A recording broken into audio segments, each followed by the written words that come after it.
ఫిలిప్పీయులకు రాసిన పత్రిక అపోస్తలుడైన పౌలు గారు 2వ అధ్యాయంలో ఉన్న 4వ వచనాన్ని జ్ఞాపకం కలిపి చదువుకున్నాం. కొత్త నిబంధనలో 179వ పేజీ.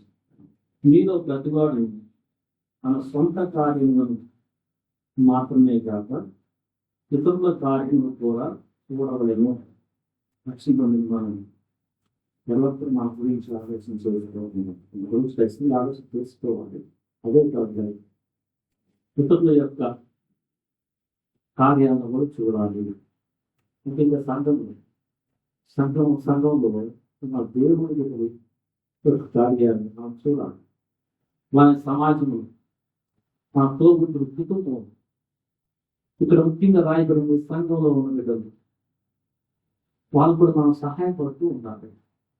అంత్య దినాలు యేసు ప్రభువు వచ్చే చివరి రోజుల్లో ఎక్కువ స్వార్థపడుతుంటారు. మనం తిమోతి పత్రికలో 3వ అధ్యాయం 2వ తిమోతి 1 వచ్చిన చదవండి. అపాయకరమైన కాలువలు వచ్చిన మనుషుల స్వార్థం లేదు. మనుషులు క్రీస్తు మరలా రెండవసారి వచ్చే దినాలు ఎలా ఉంటారంటే స్వార్థ ప్రియులు. అంటే ఎల్లప్పుడూ కూడా తన గురించి ఆలోచించుకోరు, తన క్షేమాల గురించి, తన గురించి. కొంత రక్షణ పొందిన మనకి ప్రభు చెప్తున్న మాట ఏంటంటే మన గురించి ఆలోచించుకోవాలి.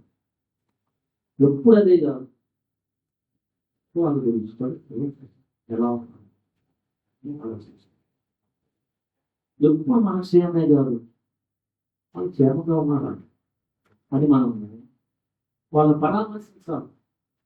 యేసుప్రభువారు మార్కు సువార్తను 10వ అధ్యాయంలో 45 చదవండి.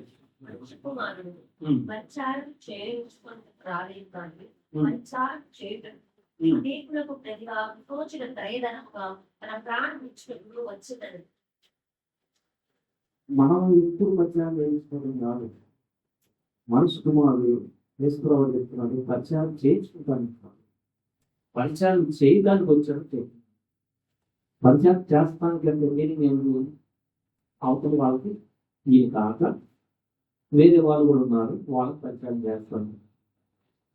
సో మనం రక్షించబడిన మనం ఎప్పుడు ప్రజల యొక్క హెల్ప్ మనమే పొందుకోరు. అది కాదు తీసుకురావాలి. చాలా పొందుకోవాలి. మన యాక్ట్ ఎలా ఉన్నారు, ఎటువంటి మనం పరిచయం చేసి మార్చుకున్నాం. అనేకులు దైవముగా ఆయన ప్రాణాన్ని ఇస్తానికి వచ్చారని చెప్పాడు. యోహాను సువార్త 15:17 13:34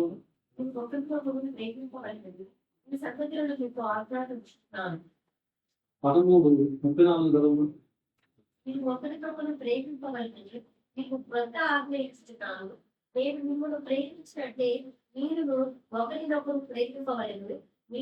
మీరు ఒకరి ఎడల ఒకరు ప్రేమ గలవారైన వీటిని బట్టి మీరు నా శిష్యులని అందరూ తెలిసిపోయినారు. 13వ అధ్యాయం 14 చదవండి. కాబట్టి ప్రభువును బోధకులనైన నేను మీ పాదములు కడితే ఎడల మీరును ఒకరి పాదములు ఒకరు అడుగవలసినది. నేను మీకు చేసిన ప్రకారము మీరును చేయవలనని మీకు మాదిరిగా ఇలాగ చేసుకుంది. యేసుప్రభువు తన శిష్యుల పాదాలను కడగతాడు. 13:4 భోజన పంక్తిలో నుండి ఆయన లేచి తన పై వస్త్రము అవతల పెట్టివేసి ఒక తువాలు తీసుకుని నడుములకు కట్టుకొని అంత పల్లెములో నీళ్లు పోసి శిష్యుల పాదములు కడుగుటను తాను కట్టుకొని ఉన్న తువాలతో పూడ్చుకొని మొదలుపెట్టాను. జనరల్గా గురువు అంటే శిష్యులు గురువు యొక్క పాదాలు కడగాలని ఆలోచన ఉంటారు. ఈ లోకంలో జనరల్గా యజమాని ఏమనుకుంటాడు, దాసుడు వచ్చి పాదాలు కడగాలి గురువు అని అనుకుంటాడు. లేకపోతే బోధకుడు ఏమనుకోవచ్చు, వింటున్న శిష్యుడు ఆయన పాదాలు కడగాలి అనుకుంటాడు. మీరు అట్లా పరమాత్మ మీరు గొప్పవాళ్ళుగా ఉండాలంటే మీకు సత్యానికి చాలా జాగ్రత్తగా చెప్తారు అని చెప్తూ ఈ లోకంలో అట్లనే అనుకుంటారు, నేను మీ పాదాలు తెలిసాను, మీరు ఒక్క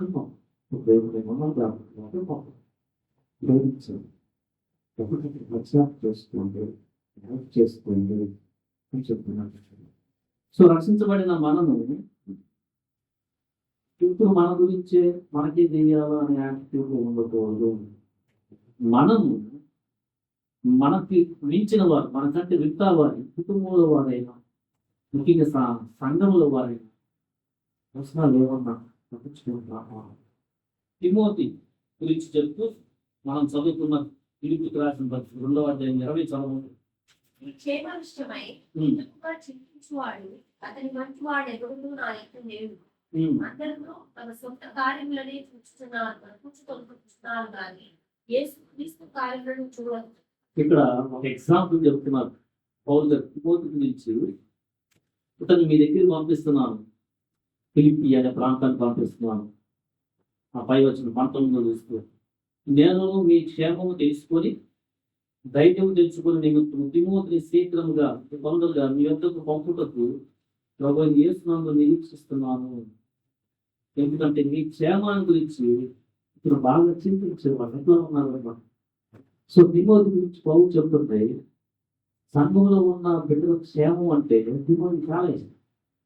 మిగతా వాళ్ళు చాలా మంది కూడా వాళ్ళ సొంత కార్యాలే, సంఘంలో ఉన్న బిడ్డల పట్ల ఏం లేదు, యేసుక్రీస్తు కార్యము చేయలేదు.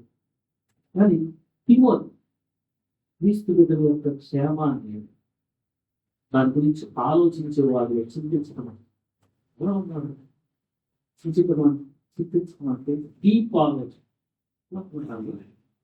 నేను వెళ్ళొచ్చేదా ఇప్పుడు పౌలు పంపాలనంటే ముందు పది తర్వాత అసలు వెళ్తాడా లేదా అని డౌట్ లేదు, పంపుతాడా అన్న నేను వెళ్తానా ఎక్కడ చూసి వస్తాను.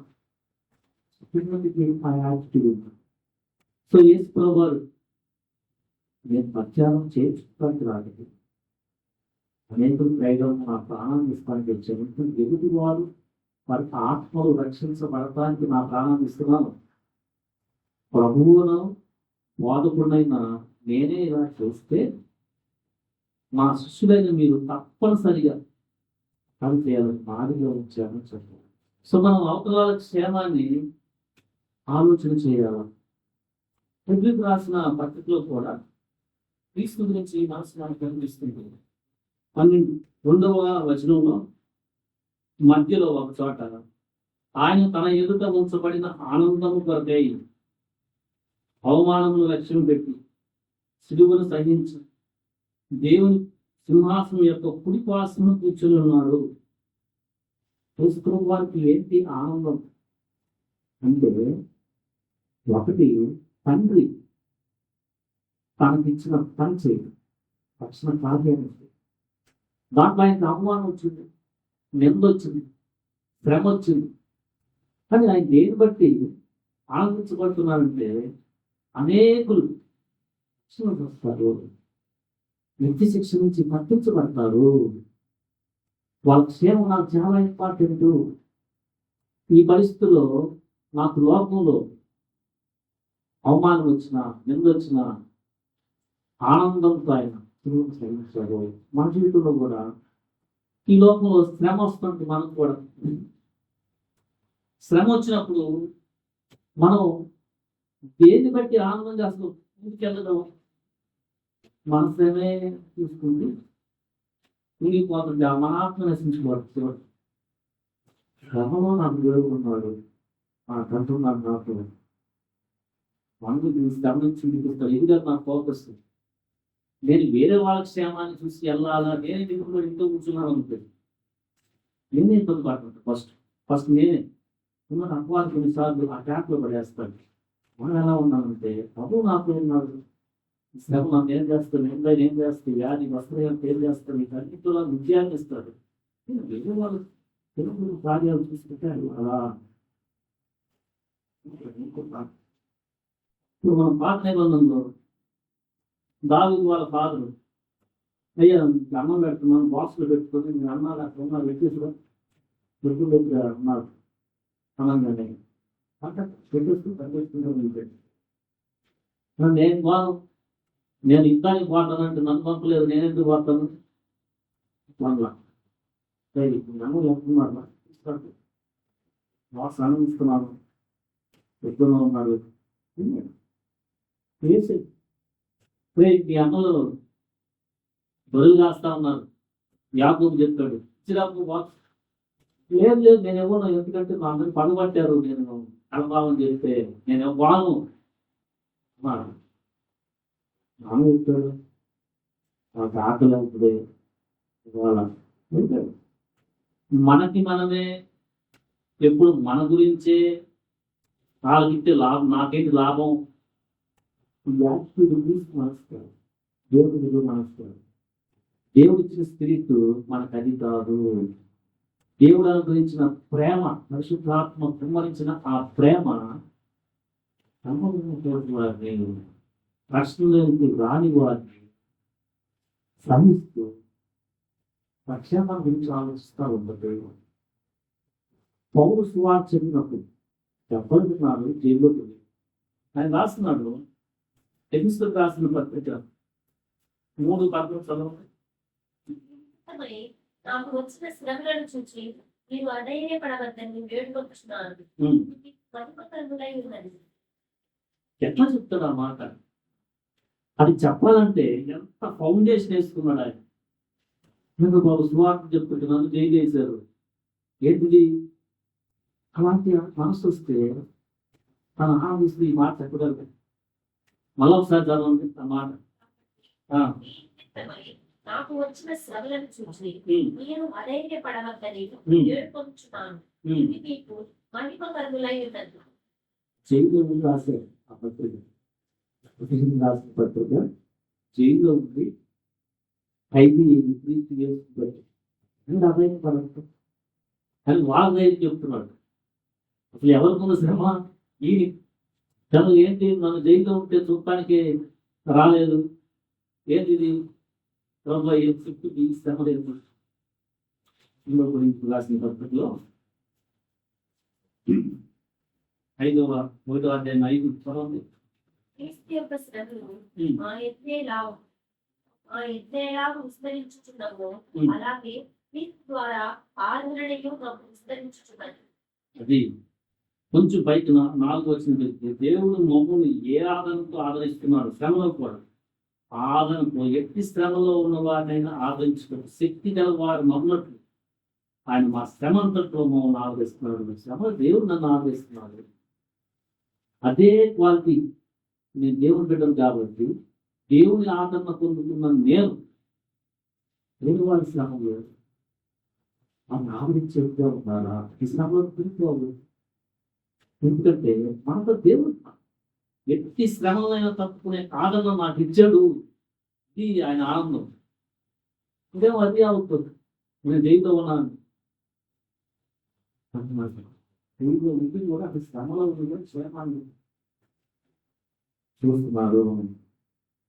అసలు శ్రమే లేకుండా ఉండి మొదటి మెట్టు అసలు అన్నీ బాగా ఉన్నప్పుడు మనం వాళ్ళు ఎట్లా ఉన్నారు అని ఏదన్నా వాళ్ళ గురించి ఆలోచించుకున్నదా ఉండాలి. మనకి మనం క్రీస్తు మనసు కలిగి ఉండాలంటే మనకి శ్రమలు పొందిన సేవకుడు అని యెషయా 53వ అధ్యాయంలో క్రీస్తు గురించి ప్రవచించినప్పుడు ఒక మాట క్రీస్తు యొక్క మనసు కనిపిస్తుంది.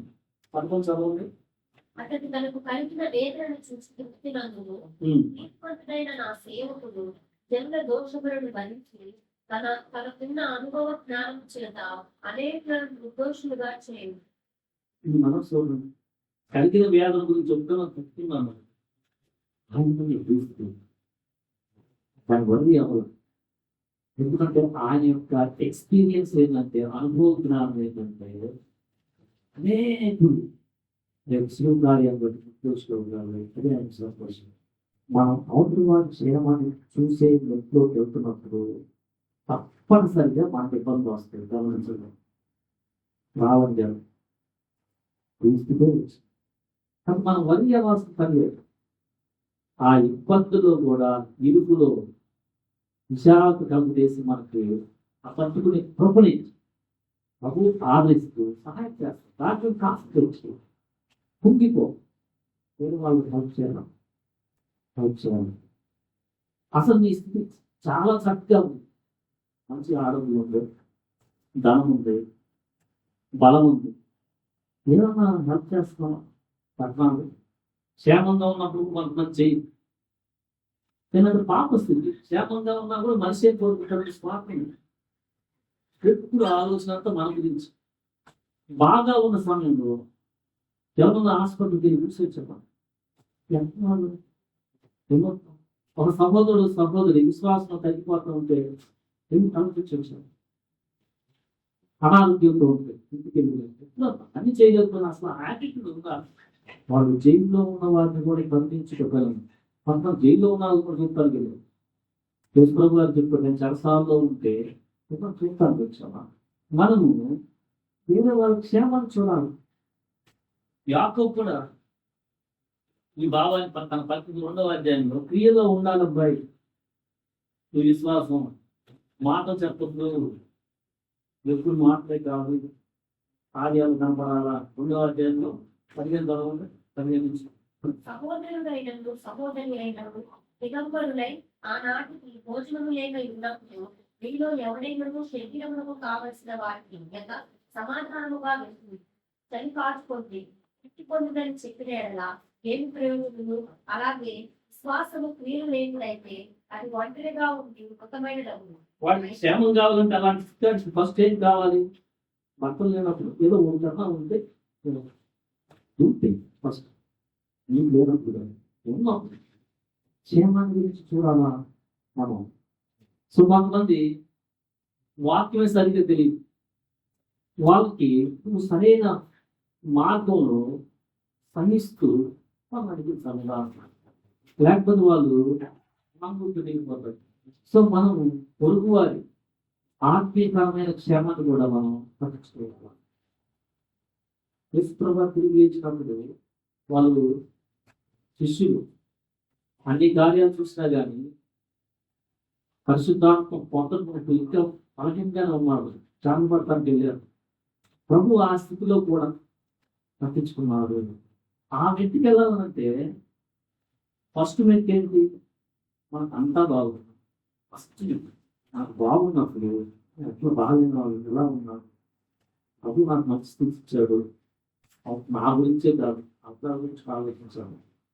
అందరూ ఏదో మేలు చేయమని ఫస్ట్ విశ్వాస గృహానికి చేరిన వారిని ఫస్ట్ ప్రయత్నిస్తూ తెలుగు సంఘంలోకి వెలుపట్టిన వారి కూడా సాధ్యమే. ఆలోచించు. పౌలు గారు చెప్తున్నారు, చాలా మంది సొంత కార్యాలు వాళ్ళ వల్ల ఆలోచిస్తున్నారు. తిమోతి ఒకడు ఈ మాట చూపించేవాడు ఇలాంటి వాడు లేవు. తిమోతికి ఆమె ఇబ్బందులు ఉంటాయి. ఆయనకి అనారోగ్య సమస్యల్లో కూడా పౌలే చెప్తాడు. అప్పుడప్పుడు బలహీనంగా వస్తున్న రోగానికి ద్రాక్షరసంతో బిగిస్తుంది. కానీ అతను యాక్టివ్ ఎలా ఉంటుంది? అటు వాళ్ళ గురించి అటుల వారి యొక్క వాగుల గురించి ఆలోచించగలుగుతున్నాం. ఇస్తున్నాయి మాధురి ఏంటంటే ఆయన దగ్గరికి వచ్చిన ప్రతి స్వస్థత వచ్చింది. అప్పుడు వాళ్ళు కూడా క్షేమాన్ని కొంచెం రాత్రి కూడా నిద్ర ఉంది. బాల్ చేస్తుంటే అసలు భోజనం తిరుగుతున్న టైం కూడా పడుతుంది. ఆయన యొక్క లైఫ్ ఒకసారి బాల్ చేస్తుంటే అందరూ ఉంటే భోజనానికి కూడా టైం లేదు. ఒకసారి రాయబడింది రాత్రే లేట్ అయిన తర్వాత మన తెల్లారి స్వాట్ చెప్పడానికి వెళ్తున్నాను. ఆయన ఎట్లా చేయగలిగాడు? ఎంకరేజ్మెంట్ ఎలా వచ్చిందంటే అన్ని పని ఏం చేయాలా ఒక్కడే అవతల ఆ పని వల్ల క్షేమం పొందుతున్నారు అని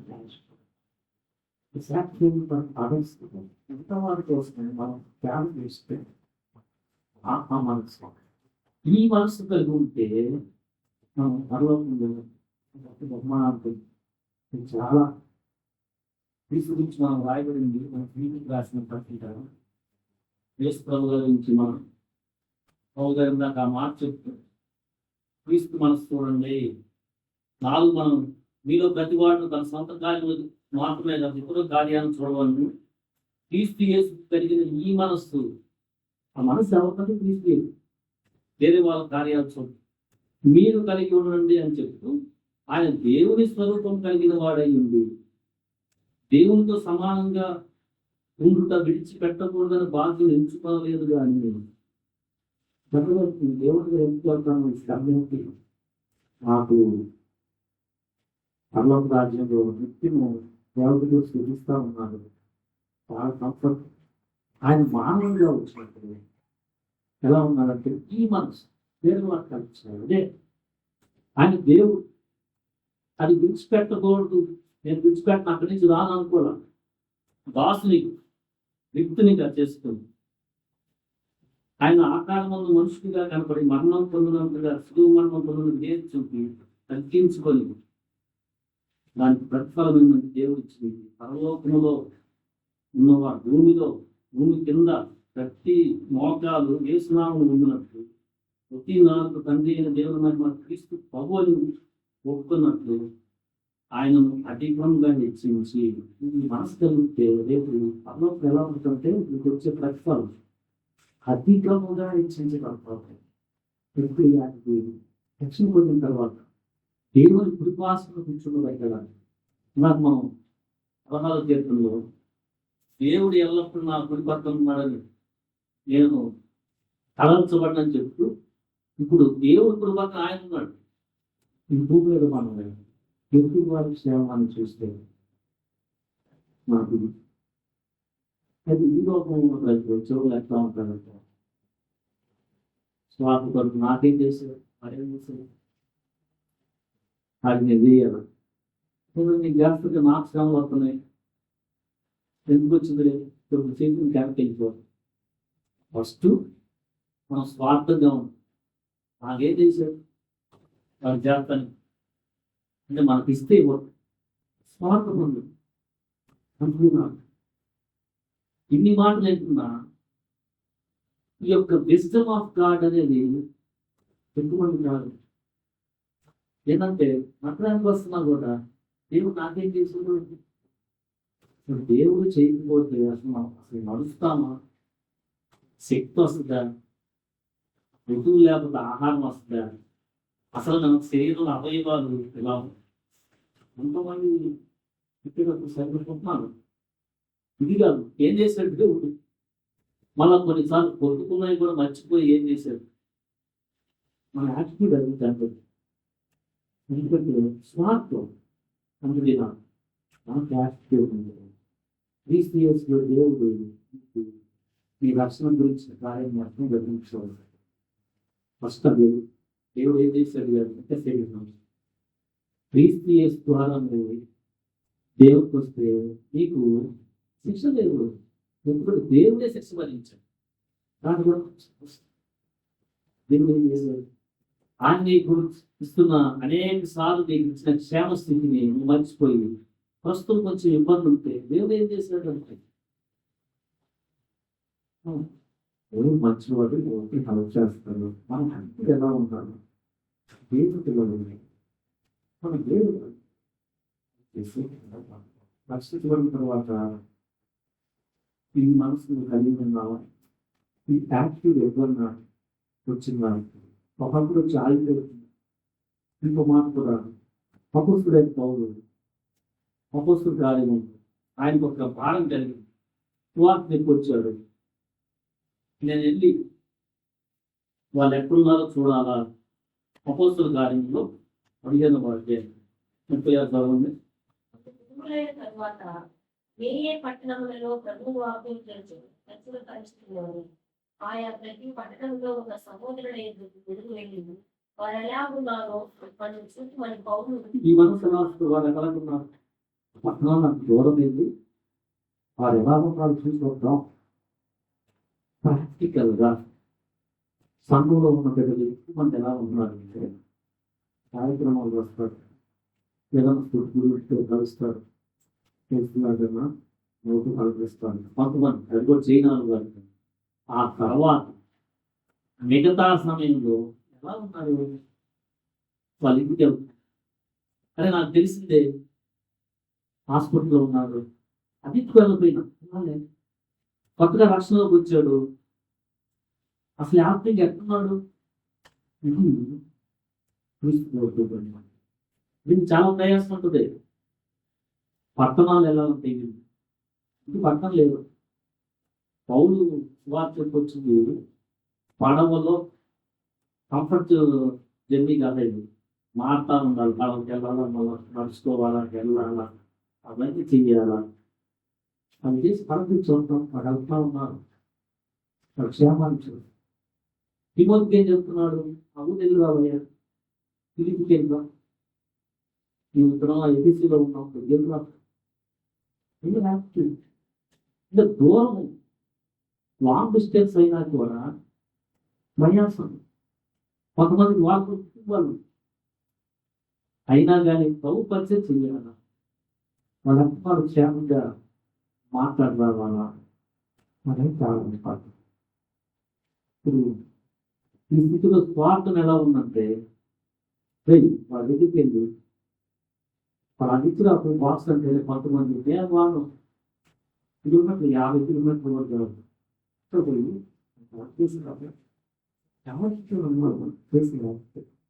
శరీర సంబంధమైన వాటిలో క్షేమాన్ని ఆలోచించండి.